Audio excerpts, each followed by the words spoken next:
Romantika Cinta di Kampung Nyubler. Romantika Cinta di Kampung Nyubler. Romantika Cinta di Kampung Nyubler dibaca sagemlengna tina roman fiksi sejarah karya Aan Merdeka Permana. Kejadian di Kampung Nyubler, distrik Ujung Berung abad ke-18. Percintaan Noni Irene jeung Jajaka Pribumi Abirangga, putrana tua kampung di Kampung Nyubler, ngabalukarkeun patelak rongkah tangsi Belanda diduru sabab Belanda ngaboikot ekonomi rakyat.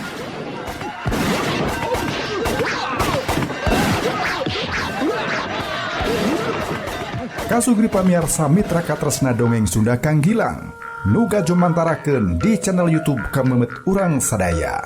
Tong hilap subscribe, jempolna sareng diantos silaturahmina di kolom komentar. Urang sami-sami pedar hiji carita dongeng Sunda karya Aan Merdeka Permana dina judul Romantika Cinta di Kampung Nyubler. Wilujeng ngadangukeun Waluya Dongeng Sunda. Waluya Dongeng Sunda.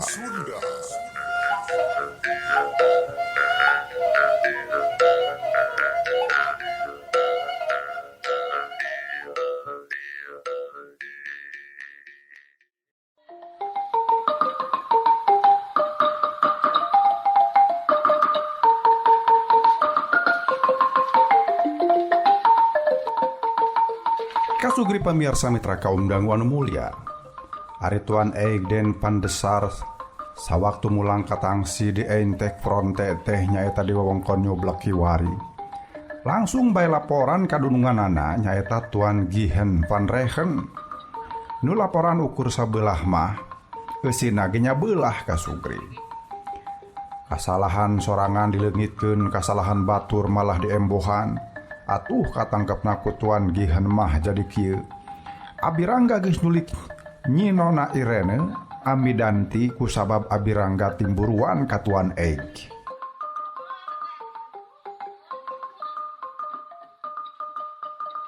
Ik werd geslegen Abirangga en Miss Irene uwi genomen. Tuan eig laporan yen pejah manehna disiksa bebeakan. Geus kitu Abirangga nyulik nona Irene. Tuan eig nembongkeun tungtung irungna anu songhek jabat cenah celina jadi katorekan sabab dibabukan puhu celina. Hebje gislegen en helebel mention. Tuan Gihen tumanya anu maksudna manaha sabaraha urang nu ngarempug tuan eig teh. Ngan bari sebunga belehem tuan eig nyebutkeun yen anu nyiksa manehna mah ukur saurang nyaeta Abirangga. Warm head Jenit Sesaitan. Tuan Gihen nyebutkeun naha lain ditembak wae cenah. Tuan eig boga alesan yen mun Abirangga dipaehan meureun Rusia harta kerajaan Arcamanik bakal musnah. Tuan Gihen unggut-unggutan nganyakeun kawijakan tuan eig ngan sawaktu ditanya, "Nah ka mana ayeuna pestolna?" Tuan Gihen nembalan rada Arab apeup-eup. Si Abirangga teh kecil licikna kabina-bina. Tuan, kuring di sabaran teh kala ngejabel pesta. Pokna. Dununganana rada ngahulang sakedeung geus kitu unggut-unggutan. Jadi kumaha tu saturasna urang? Tuan Gihen ngahulang sajongjongan. Awidoten Abirangga, cek Tuan Gihen. Ngajak sangkan Abirangga tadi telasan.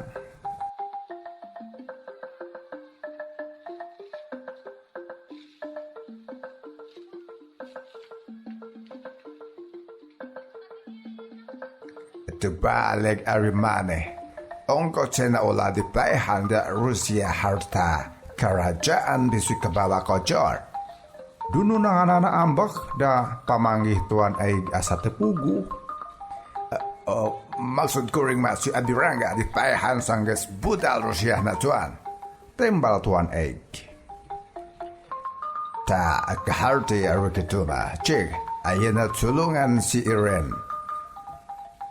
Kulan? Tulungan anak aing cai tina mara bahaya, cek Tuan Gihen. Tapi Tuan eig kalah ngarempon. Hehe, da maneh mah geus pasti teu metu ngalawan si Abirangga. Nu matak bawa ka itu pasukan sing loba. Cek Tuan Gihan Panrehan. Lamun anak aing celaka, hancurkeun kampung Seke Kondang. Omongna jadi mimiti geumpeur sieun anak dari roga haladeung. Klar. Omong Tuan aing bari sulawir mere hormat. Maksudna mah siap cenah. Tuan Aigden pandesar nyiapkeun soldadu Belanda ti tangsi aya kana welasna. Kireungeun aya sabobohan opsir dikumpulkeun tur sanggeus ngadenge beja yen Nona Iren Amidanti aya nu nyulik. Atuh nu jadi biangna oge nyata Nyimas Amidanti jadi kabawa geumpeur jeung soak. Malah make rawah hariwih sagalada anakna risi cilaka di roga hala. Wait still, be quiet. Cek salakina nitah Nyi Amidanti ulah ribut. Kumaha atuh anak aing pae? Cek Nyimas Amidanti tetep hariwang. Moal pae. Sabab papa apal si Abirangga bogoheun ka si Iren. Cek Tuan Gihan Panrehan. Baru? Teu suka aing maboga anak ngan hiji-hijina. Make menangkeun bangsa pribumi. Cek Nyimas Amidanti jiga manehna lain urang lembur pasirohon je bae. Sarua papa oge teu joa. Tembal Tuan Gihan. Kasugir pamiarsa mitra kaum dangu nu mulia. Tuan Aigden pandesar mimpin welas-welas opsir ti Entech Fronte muru Seke Kondang bari tumpak kuda. Ngan saja jalan sabot nyongklang dina luhureun kuda manehna marojengja kumaha cenah akalna nyampeur Nona Iren ti Seke Kondang tapi bari rusiah paripolah manehna nu eudeuh ngagadabah eta budak parawan teh ulah kaboker. Amun si Iren comel tangtu aing celaka. Cek pikir Tuan Aig. Tapi ukur sagadapan Tuan Aig geus boga akal geus dikudratkeun ti ajalina meureun urang Belanda mah zaman harita teh dibadere kapinteran tukang ekol. Basa anjau ka padepokan Seke Kondang anu nurutkeun parentah atasan mah kudu geus jeung keras malah kudu pinuh ku ancaman. Tapi Tuan Aig mah kalah ngagunakeun cara-cara damai.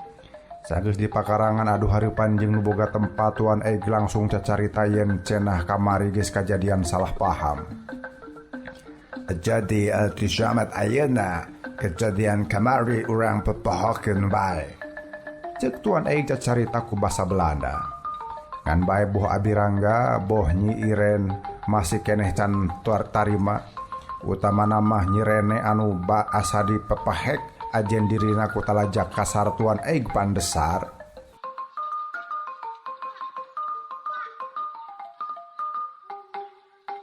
Kuring jeung Tuan Gihan geus badami yen lamun masalah kamari teu digegedekeun malah Rusia ditutup page. Tuan Gihan setuju Abirangga jeung Nona Iren Amidanti ngayakeun hubungan. Cek Tuan Aig tatak. Ngadenge kitu Abirangga jeung Nyi Rene silih pelong. Kumaha kitu cenah? Omong Abirangga mentra pamanggih ka Nyi Rene tapi anu miheulaan embalan mah Ki Anggadipa. Nya alus pisan. Mending kitu we. Cenah. Atuh boh Abirangga boh Nyi Rene ge papada unggeuk nya tujuan. Esok bisi Nona Iren masih kene betah di dia, papa Nona oge setuju. Ngan poma ulah aya hubungan juga asalaki pamajikan, sebab di kalangan bangsa Belanda eta aib ngarana. Cek Tuan Aib. Ngadenge kitu hate Abirangga ambek kasihgeun. Nah goblok, dari bangsa Sunda ge sarua deuleu. Jinah mah dipantrang. Pokna tapi ukur dina jero hate. Tuan Aig ayeuna nyarita ka Ki Anggadipa.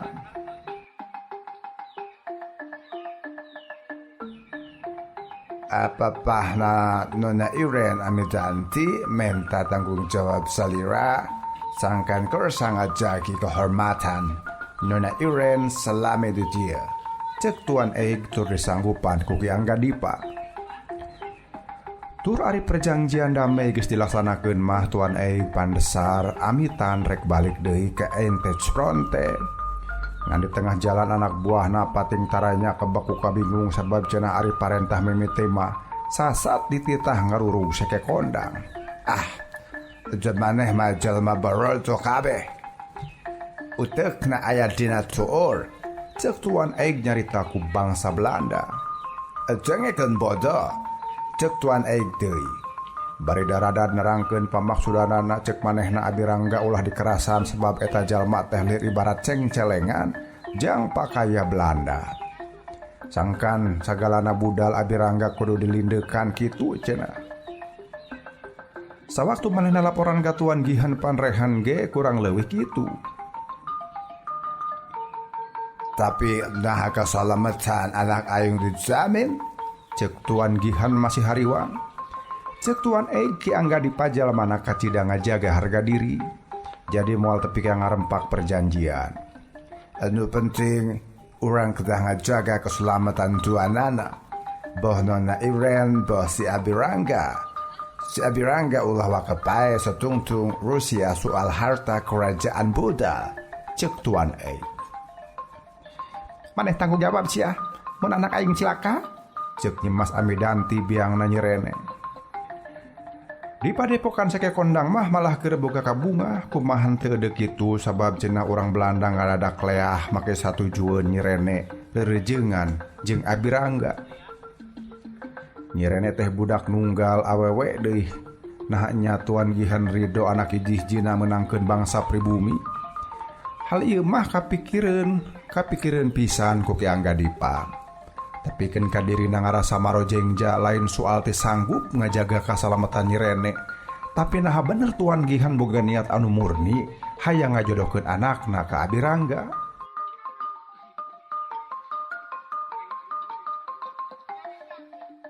Moal mah aya nu dianjing cai, ceuk pikirna. Ngan bae ieu kacuriga teh dibejakeun ka jinisna. Sok bisi jadi gangguan. Kumaha teh rek bakal kaganggu sabab dina poe-poe ieu eta bujang jeung lanjang teh sasat keur boga ka sono nu pohara. Sono geugeut nu geus dipicangcam ti beh ditu keneh ayeuna laksana. Kauntun tipung ka tambang beas. Malah saban waktu dua anak silih pataremah hate pataremah batin. Jigana lamun eueuh nu ngawaskeun mah geus kumaha boa. Ngan untungna Ki Angga Dipa kacidati tena dina ngamandoran eta sapasang japati. Kaluar dina kalang saeutik geus dihordah bisi kamalinaan. Aya kana samingguna sarosonoanana teh tepikeun ka hiji waktu mah Ki Angga Dipa ngagero Abirangga sabot nyirene diajar ngibi.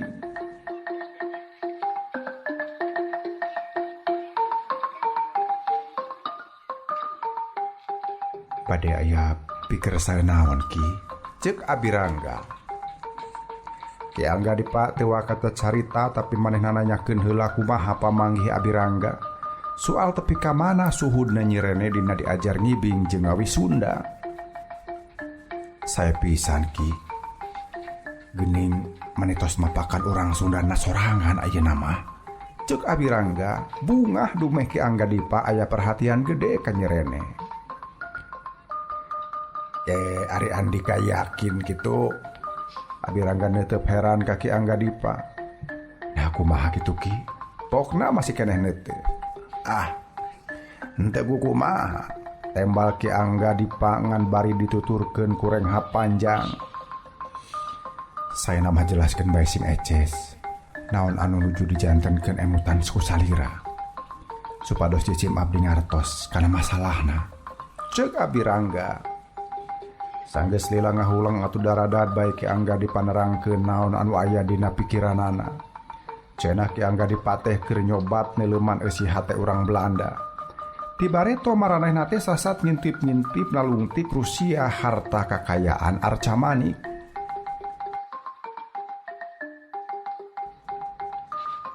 Kakaula ge tetelepek bae, malah tikeur jenatna tuang Aki Jumeneng kene. Haben tetelepek pon kitu deui tuang Rama. Nya pokona mah nya ka tuang Rama.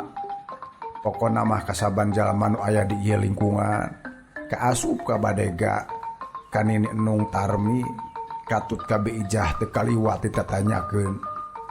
Kasimpulanana urang Belanda teh sakitu dariana dina hayang menangkeun harta karajaan. Ceuk Ki Angga Dipa. Abirangga mah masih keneh cicing. Kaula geus nampa beja yen kula warga Panangkaran jadi pamuka lawang harta. Geus tepi ka parentah Belanda di Batawi. Gubernur Jenderal oge geus apaleun ceuk Ki Angga Dipa deui. Abi Rangga ngararet ka Ki Angga Dipa bari netep lila. Ayeuna aya nu karasa aneh dina kajadian Nyi Rene, ceuk Ki Angga Dipa. Ketugja jantung Abi Rangga eureun sakedapan sabab reuwas pedah awewe ka memetna milu kana paguneman. Daradad Ki Angga Dipa nerangkeun deui kacurigaanana cenah minggu kamari aya kajadian pohara.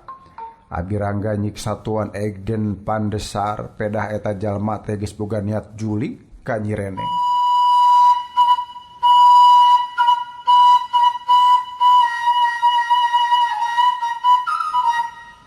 Tapi nah ieu kejadian mani beres ku hal-hal anu babari, ceuk Ki Angga Dipa. Boh tuan giheun, boh tuan Eg meuni sakitu leahna. Menta urusan ulah digegedekeun. Malah tuan giheun kabijakeun ngaridokeun mun anakna dedeuketan jeung Andika. Nah nya ieu teh dibaturan ku haten weni, ceuk Ki Angga Dipa. Lang Abi Rangga ngahulang. Jisim kaula oge gaduh kacurigaan mah, gaduh. Namun Abi Rangga teu nuluykeun omonganana, tapi naon? Ki Angga Dipa katembong panasaran. Sami jisim kaula oge tos laming nu kacuriga. Malah ieu kacuriga sanes mung wungkul ka urang Belanda. Tapi oge ka jalmi-jalmi nu aya di sabodeureun ieu tempat, ceuk Abi Rangga. Hah? Jadi kau lagi Andika pasti nyuriga, ceuk Ki Angga Dipa. Abi Rangga unggul ka para badega curiga, kan ini Nung Tarmi katut biijah oge curiga. Curigana jisim kaula curiga. Nah di wartosan kusaha urang Belanda pedah nya pajah kunci pamuka lawang harta arca manik teh. Ayeuna raga-raga jisim kaula. Saka emut pun aki harita cacariosan teh di payunan jalmi. Nyan teh di payunan jalmi seueur maksad teh. Namun ukur aya salira, ukur aya badega sarang palatih ibi. Tapi naha saparantos di eta Belanda bet apaleun. Yen anu kiwari kawaris kunci pamuka lawang harta tehnya eta jisim kaula. Tisaha urang Belanda nampi wartosna. Cek Abi Rangga netep seukeut ka Ki Angga Dipa.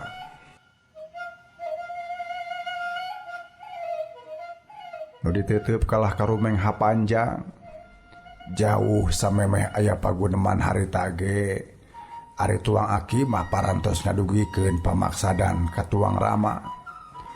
Hartina anu apal yen Andika nampa warisna kal kunci pamuka teh oge tuang Rama salira, ceuk Ki Angga Dipa. Abi Rangga netep ka Ki Angga Dipa. Malah anu pangremena didatangan ku urang Belanda mahnya tuang Rama. Lain urang sake konda. Meureun Andika uninga yen tuang Rama aya hubungan usaha kana kopi jeung pihak Belanda. Ceuk Ki Angga Dipa deui. Maksud Aki, bapak kaula geus meujeuhna dicuriga deui. Abi Rangga rada kasigeung. Nya teh langkung salira. Ngan kudu adil we. Mainnya ka kaula sapara kanca eudeup nyuriga ari ka tuang Rama teu. Apanan tadi disebutkeun yen tuang Rama teh malah anu remen derejengan jeung Belanda mah. Ceuk Ki Angga Dipa tatag.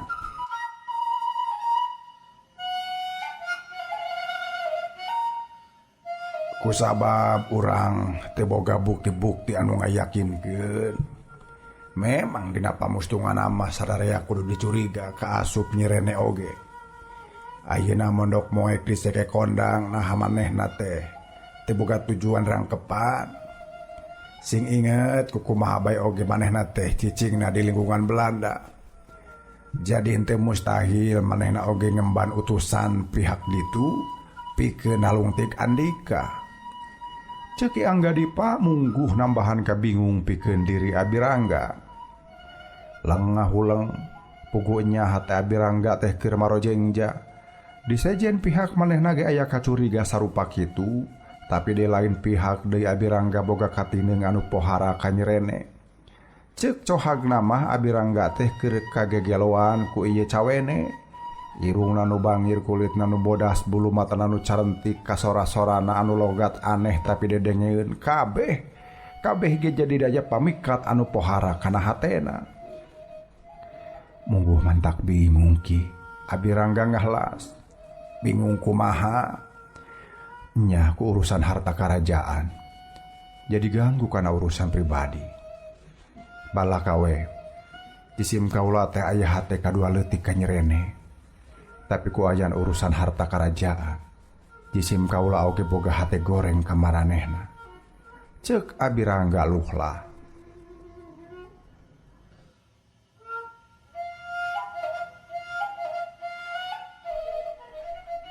Andika geges curiga ka Nyirene, Ki Angga dipanalek diunggeukeun ku Abirangga.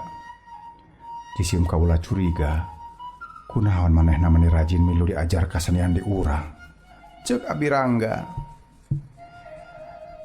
Ayeuna katambahan, kunaon ngadeukeutan Andika.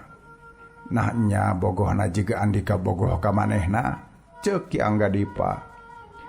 Ditanya kitu Abirangga ngahulang salila-lila. Tapi ka obrolan teh jiga moal diteruskeun, sabot kerting harulong kitu biijah narojol. Nah ka dieu aya Nyirene, pokna luwak lieu. Eueuh, aya naon Bibi? Mohon, aya naon Bibi? Teu aya ka dieu mah. Nya edek dititah sasarap we, itu bubuy huy geus sayaga, ceuk biijah. Teangan atuh kapancuran Bi, omong Abirangga deui. Rada lila antarena biijah geus ngurunjung deui cenah Nyirene teh kapanggi. Geus kakotetengan ka ditu ka dieu.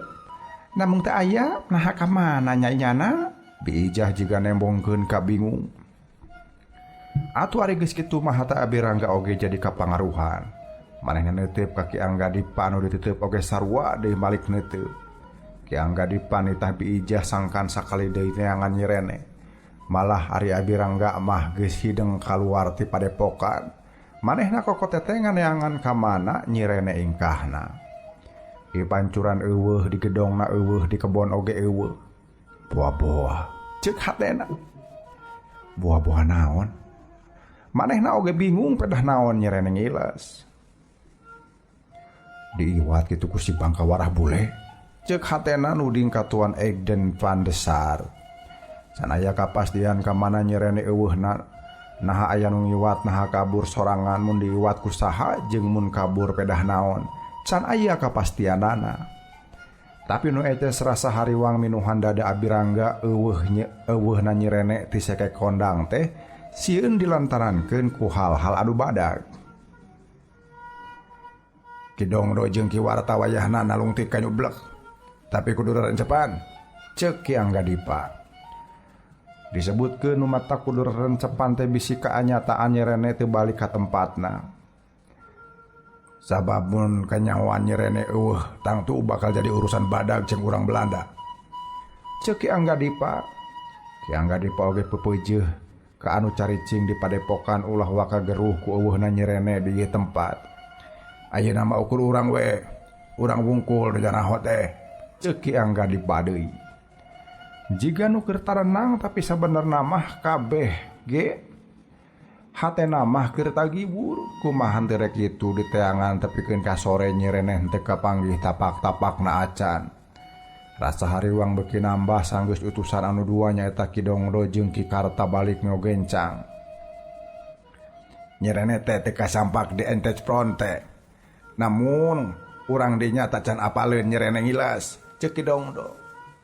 Kapaksa sadarea kudu milu neangan, sabab sadarea bakal kagitahan. Ceuk Ki Angga Dipa. Keun bae. Jisim kaula bae nu bade milariana. Ki, ceuk Abirangga diunggeukeun ku Ki Angga Dipa. Abirangga neangan Nyirene ka ditu ka dieu saban tempat didatangan. Nu diheulakeun teh ngadatangan patempatan suni, batu templek didatangan pon kitu deui oray tapa. Pokona sakur leuweung jembet mah didatangan. Sabab nu diheulakeun teh ka hariwang nyerene aya nu nyulik dibawa ka leuweung gerot. Ngan bae anu diteangan teh eueuh kapanggih tapak-tapakna acan. Nah indit ka mana atuh nyerene? Ceuk pikirna beuki hariwang. Abi Rangga mimitina mah nuding yen nyerene teh diculik ku Tuan Egden Pandesar. Ngan sanggeus Kidongdo jeung Ki Kartanalung ti ka Entej Pronte teu ngabukti. Abi Rangga ngaduga yen nyerene teh kabur ninggalkeun sake kondang anu jadi patalekan nah pedah naon nyerene indi terencepan. Hatena can bisa ngira-ngira naon pangna nyerene indit ninggalkeun sake kondang bari rerencepan. Ngan weces mah Abi Rangga ayeuna kaimpungan rasa gempeur sieun nyerene tina mu cilaka jeung gempeur sieun katanyaan ku urang Belanda. Lamun Tuan Eg kaburu nyahoeun, lamun nu jadi bapana nyaeta Tuan Gihan kaburu nyahoeun meureun bakal kajadian patelak badag jeung urang sake kondang jeung Belanda di Entej Pronte. Inget kapalebah dieu atuh hati Abi Rangga beuki geumpeur bae. Kusabab geus kokotetengan teu sanggup manggihan nyirene atuh manehna mutuskeun rek neangan batur pikeun mantuan neangan nyirene. Aing kudu balik heula ka sake kondang. Cuk pikirna gura-giru rek balik. Ngan untungna di tengah jalan Abi Rangga pasarandog jeung Ki Jumali anu keur mubrut tumpak kuda. Tak gini kabeneran Raden, kapendak di dieu. Ceuk Ki Jumali bari langsung turun tina kudana. Tos kapendak nyirene teh, tos kapendak. Ceuk Ki Jumali. Duh, syukur atuh. Di mana? Abi Rangga bunga. Ayeuna nuju di Pasir Honje, ceuk Ki Jumali. Di Pasir Honje? Nah aya di ditu. Abi Rangga kerung. Mana kerung ge sabab manehna apal yen Pasir Honje mah lembur tempatna Tuan Egden Pandesar ngamarkas. Rupina mah mulihna teh ka bumi akina nyaeta Raden Soma Adimaja, ceuk Ki Jumali. Mangga ieu anggo bae kuda, susul ku salira ka ditu, ceuk Ki Jumali ngasongkeun tali kuda. Teu panjang catur Abi Rangga nampanan tali geus kitu mah ngecelakana tonggong kuda. Biur bae ninggalkeun Ki Jumali nu nangtung ngawaskeun bari gogodeg. Inget aing keur ngora. Nya ari geus kitu kabungbulengan ku bikang teh, ceuk Ki Jumali siri sorangan. Raden Abi Rangga nyebrut kakalerkeun muru ka Pasir Honje. Sabenerna mah ieu lembur teh teu jauh-jauh teuing ti sake kondang teh.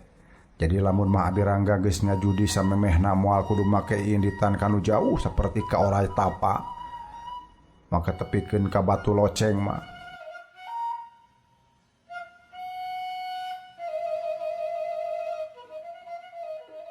Ngan kusabab sacongo buuk ge teu nyangka atuh Abi Rangga teu inget ke eta tempat ongkoh memang teu ngajudi. Pan Abi Rangga geges apal yen biangna nyerene teh urang Pasir Honje. Nganu matak manehna henteu nyangka nyerene lunta ka dinya sabab di dinya ge pan markasna Tuan Eig. Ari ka Tuan Eig nyerene teh geus cuaeun ku kajadian sawatara waktu ka tukang tea.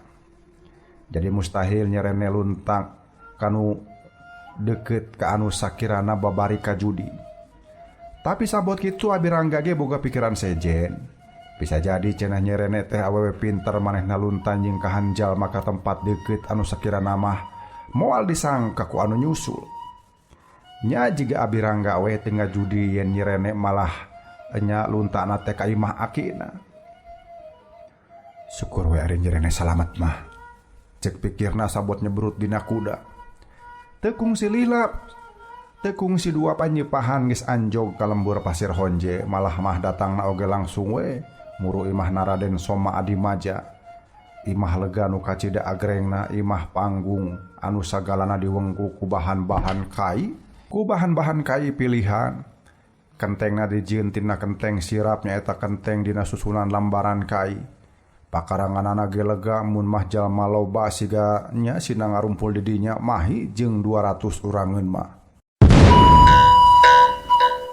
Kasugri pamiarsa, mitra kaum dangu anu mulya. Urang cekapkeun dugi ka dieu heula pedaran acara Dongeng Sunda. Tong hilap subscribe, jempolna sareng diantos silaturahmina di kolom komentar. Urang tepang dangu enjing, wilujeng kantun permios. Waluya Dongeng Sunda. Waluya Dongeng Sunda.